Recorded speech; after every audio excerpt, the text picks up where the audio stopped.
That guy over there would be producer extraordinaire Doug Kaplan, ladies and gentlemen. And Dennis, does this music have a little Deep Purple, Ritchie Blackmore kind of grunge to it? I'm waiting to hear the solo from Blackmore. I'm waiting for it, too. Wow, Doug, nice choice on the bumper music. It's Doc Reno here. This is the Ultimate Rock Podcast.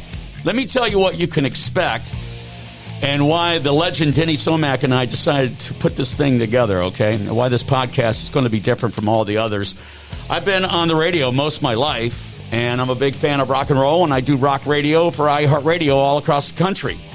I've been very fortunate and very blessed to meet some of the biggest names in the business. And on each of these episodes, a guy that's met more people, a lot more people than I have, my co-host Denny Somack, who's been hosting and producing rock radio shows for most of his career. And together, we've had the opportunity to meet and interview and hang out and go backstage and perform and introduce and things like that, some of the greatest artists of all time.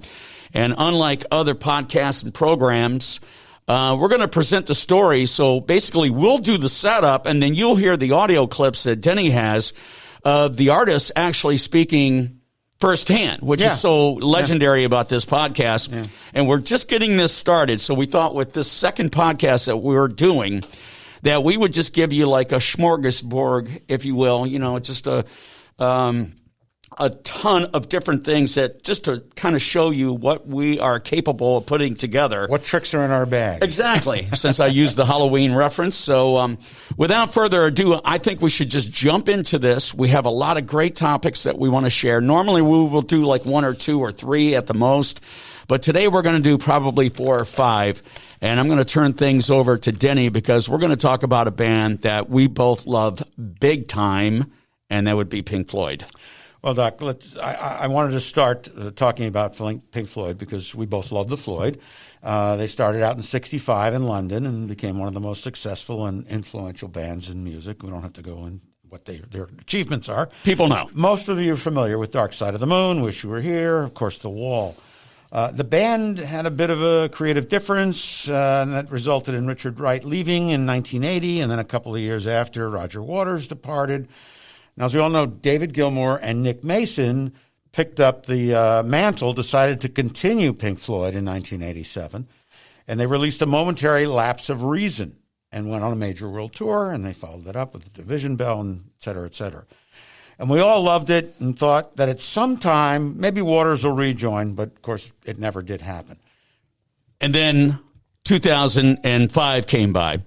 And thank God. Yeah. And July 2005, actually. And Sir Bob Gelfdof, who had been the driving force, many of our listeners know, behind Live Aid and organized Live 8, different cause to support the global call to action against poverty, wanted to include Pink Floyd. And he knew that if he was able to get Pink Floyd to reunite and be on the Live 8 bill, that it would just skyrocket the interest in Live Aid, which was already pretty amazing. Right. And he had done that in Live Aid because he got Zeppelin to reform. We'll talk about that in another show, but this story was too amazing to let go. So we're talking 20-plus years that Pink Floyd had not played, and finally he was lucky enough to basically get Roger Waters and David Gilmour to put down the hatchet, calm down, 20-plus years later.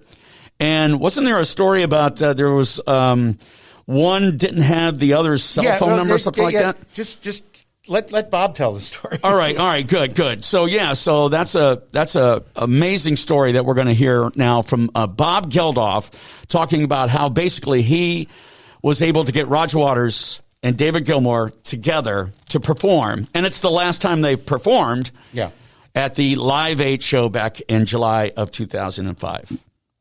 Well, I knew them from doing The Wall, the movie.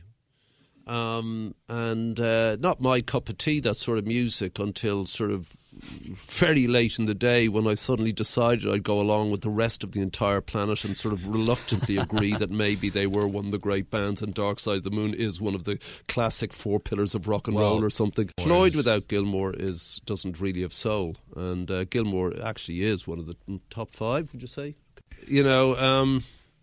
So I knew Roger in particular from doing The Wall. I know Dave from playing with him at the Royal Festival Hall. I sang Comfortably Numb with him and stuff like that. And I know Nick socially. He sort of hangs with some friends of mine. But how do you finish Live 8? 1,100 artists, 9 capital cities simultaneously. 3.2 billion people. How do you finish a show like that? Paul was going to finish it. You have to finish with a Beatle. I mean, you know, it starts there and flows out from that point, doesn't it? So, and nobody, you know, would go over Paul. Literally none of these guys. Pete Townsend was on the phone to me one night. He said, well, I'm not going after McCartney. He says, nobody is. And I said, no, that's right. So, you know, I mean, that's, well, it's just like respect, you know, and they all do. And so I thought, you know, what's the great moment like in Live Aid? What do we do? And somebody had told me that Nick Mason had said in one of the music mags that no, they'd never get back together. And then he paused, said maybe it was something like Live Aid, we'd do it. And this was about a year ago. So I rang Nick and I said, were you serious? And he goes, I'm serious. I don't know about Dave and Roger. And I said, should I try? And he said, yeah. And I said, am I trying because you'd like to happen, or am I trying because it's viable? And he said, both. And I said, will you help? And he said, that might not be advisable. And I said, well, will you talk to Gilmore, you know? And he said, okay. So I called Dave, and he said, I know what you're going to ask. And I said, okay. And he said, I've read it in the paper, what you're doing. He said, I don't think it's a good idea. I said, what, you playing or the whole thing? He said, I don't think the whole idea is good. You know, you shouldn't go back. And I said, well, I agree with you, but we have to force these 8 men. We have to force them. And I can't think of any other way. I can't think of any other business that can force them. I can't think of sports stars. I can't think of the commercial travellers of the planet binding together. I can't think of journalists binding together, or the online guys I can't think of one single thing that would force the political leaders of the rich world to bend. And so I said, Dave, let me talk to you. Let me come down. He said, no. And I said, why? He says, because you'll try and persuade me and it'll be a waste of your time, and I'll just say no, and we're friends and I don't want to have that. And I said, well, I'm prepared to, you know, I said, I'll still be your mate. That's not a problem. And he said, well, no, I don't want you to come. I said, well, fuck it, I'm coming.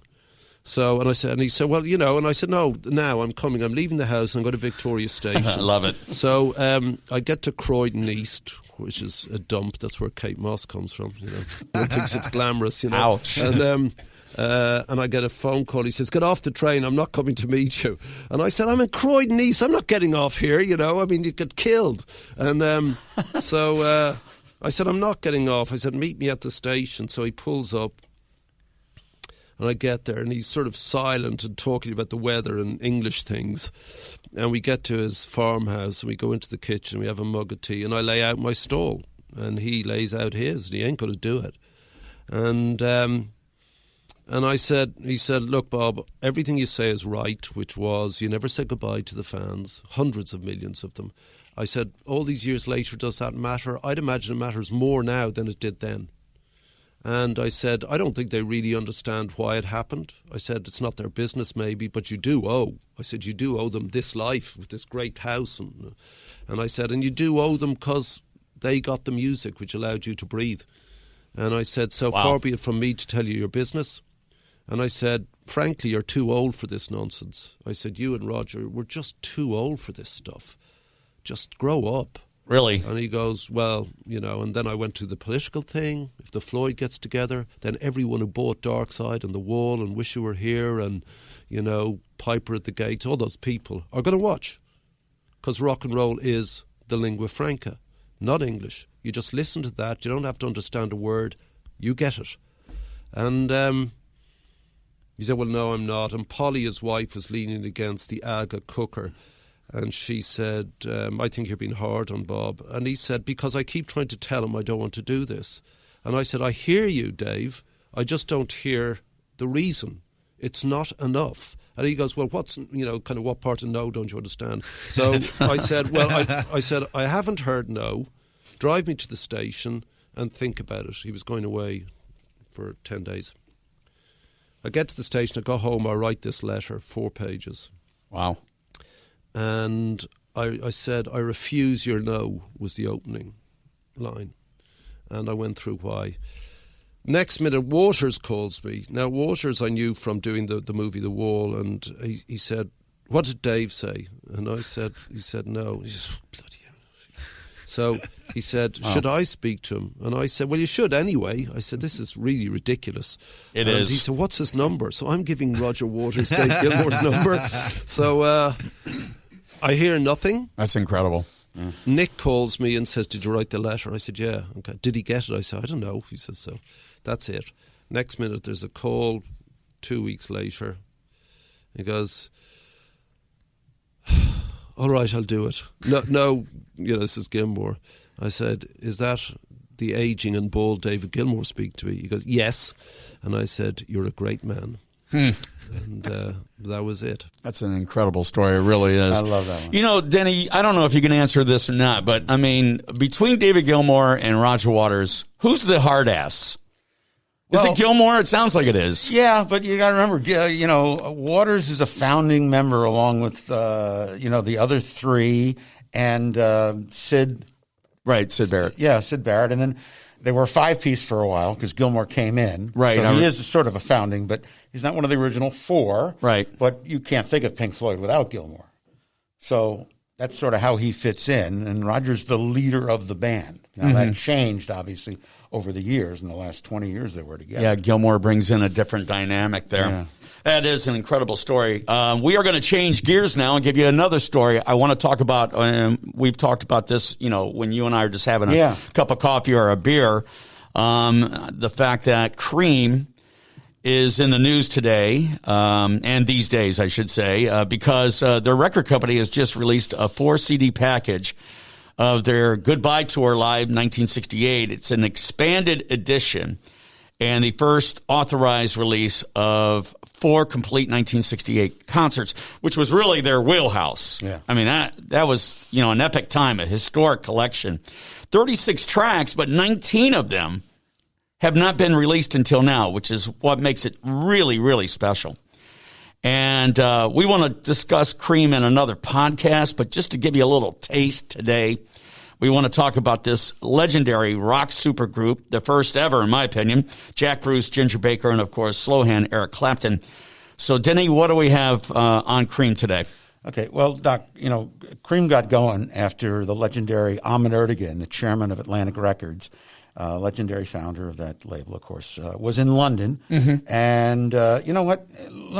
Ahmet will have Ahmet telling the story. It's a great thing about this podcast. We have the audio. So, Doug, go ahead and roll it. Wilson Pickett had a couple of big hits and was touring Great Britain. And what a voice. We went there for some press conferences, and I gave a party for Wilson at the Scotch Club in London.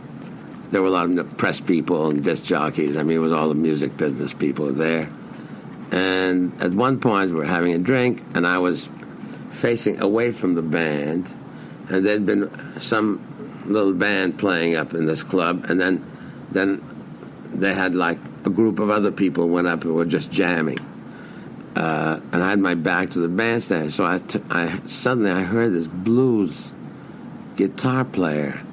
So I said to myself, oh, that must be Pickett's guitarist, So I said, Wilson, your guitar player sure sounds good. He said to me, my guitar player is having a drink at the bar. So I turned around, and I saw this beautiful-looking young man with angelic face playing like B.B. King. And I said, my God, who is that? I said, well, that's Eric Clapton. I said, Eric Clapton. I said, my God, he plays well. And Stigwood was standing next to me, and he says, you really think he's great? I said, he's fabulous. We got to sign him up right away. So Stigwood got with him, and that's how they formed Cream.